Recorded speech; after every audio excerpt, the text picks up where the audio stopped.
everyone, welcome to another episode of Webtech Tutorial. Today I'm going to be guiding you through on how to uninstall Zedge application from your iPhone. So watch the video till the end and don't forget to subscribe to our channel if you've not yet.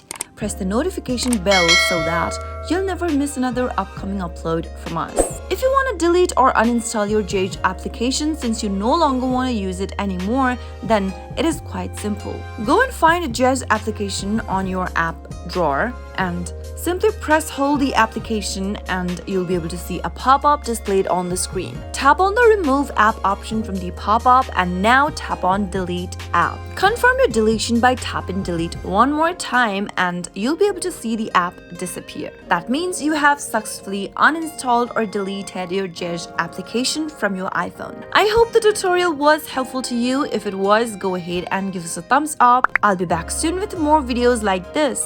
Thank you for watching.